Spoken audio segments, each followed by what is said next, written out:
But there's been a plenty new exciting developments in the local footballing landscape this week. And so we've roped in SABC Sports football analyst Sphiwe Mkhonza to take us through the list of some of the talking points ahead of the derby.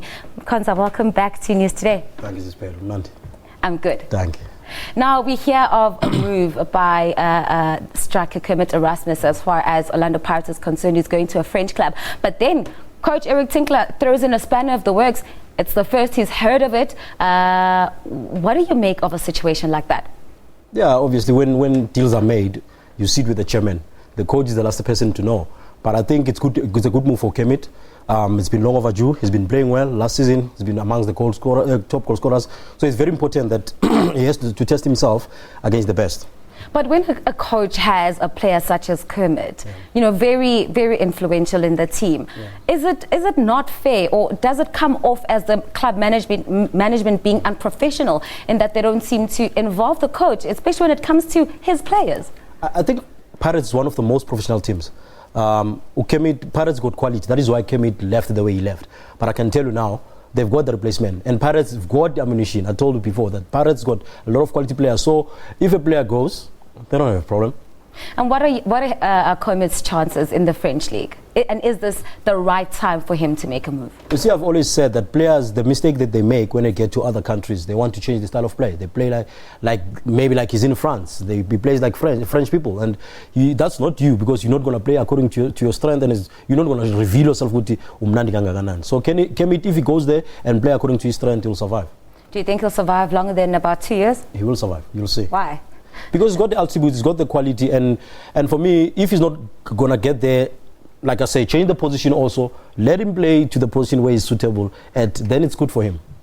And as far as the team tomorrow, Orlando Pirates, what are some of the changes that Eric Tinkler should make, if at all, who are going to be strong for him in hopefully getting 3 points? I think with Pirates, it's you know, when you watch the game, like in the field, because I've been in the field before, I've realized that this fundamental disconnection from players. There's no communication. If someone makes a mistake, people keep quiet. In fact, there are no leaders in the field. So Eric Tinkler can coach, but if he doesn't have lieutenants in the field, it's going to be difficult for him, because Pirates got the quality, but now you have the quality but not delivering. So how do you justify I have the quality, but now where are the results? Because people are going to say, where are the results? And it's for the players tomorrow to move away from vibrate and to ring. Now whose job is it really? Because it's not like Pirates is has been an ill-disciplined club. I mean, they played in Africa, they were well-disciplined. There were problems initially around leadership, but then the players did step up. Why is it so seemingly volatile at the moment? Do you think maybe there is interference from management? No, I don't think there's interference, but I'm worried about, I think Tinkler has lost the dressing room, because it's very key to have senior players that are leading the youngsters, because I mean, it's a mixture of youth and experience at Pirates. So you need to have senior players, and I've mentioned Gutumatlaba, Siyabonga Sangweni, Happy Chere, Lakili, all these senior players. They're the ones to lead the young ones, to say, guys, culture at Pirates is about this. This is how we do things here. And if we're going to deviate from this culture, we're not going to get results. On to Kaizer Chiefs. Kune was injured, but now he seems to be fit again to play. Is he going to be a goalie tomorrow, or do you think that Kompela should keep Peterson? I think when it comes to Chiefs goalkeeping department, there's no problem. They can put any keeper at any given day.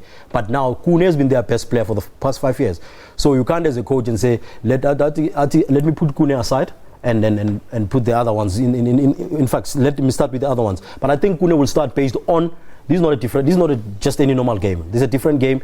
Tomorrow it's about results, nothing else. But some people may argue that Ukune doesn't necessarily do well when it comes to a derby, even though he is more experienced. But maybe in few times. For me, I think the problem is Kune can only function when his defense is solid. So, but when his defense is not solid, I mean, people are going to judge him with the 3-1 that they lost against Pirates in the same derby. And I can tell you, the defense was dismantled. So what should happen now? Because a lot of the key players who were injured in Kaizer Chiefs are back. It must put a coach in a very kind of a difficult position, you know, when you have players who can influence a team, who are great playmakers, having been injured, and now they come back. What do? Do you make the changes? Do you try and merge? I think when Steve Kompela is sitting, looking at the dynamics of the game, he can tell you that he's not enjoying how Chiefs is playing. because you remember we've got audience to satisfy. And the way Chiefs has been playing, they are playing, we call it counter-attack, where they just sit and wait for a team to come at them, then come out of the blocks. But I can tell you, if other players are coming, they're not going to make any difference. But because give me names, Mkhonza. I want those. I want the names. I think for Mina, Pel, it's very important that we realize that we can blame Steve Kompela, but he doesn't have the quality. He has the quality, but not quality enough for Kaizer Chiefs. And what Stuart Baxter has done is outdated.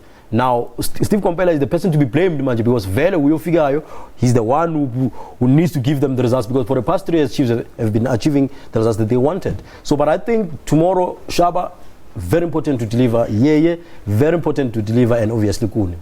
Very quickly, when I say it, do you say Matatsanza or not? No chance.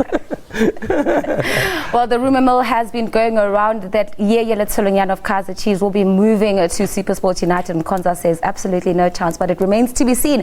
Tomorrow, 3:30 p.m. is the Soweto derby kicking off on SABC 1. Mzansi, for sure, your home of soccer. Make sure that you don't miss it. That is all from the Sports Desk.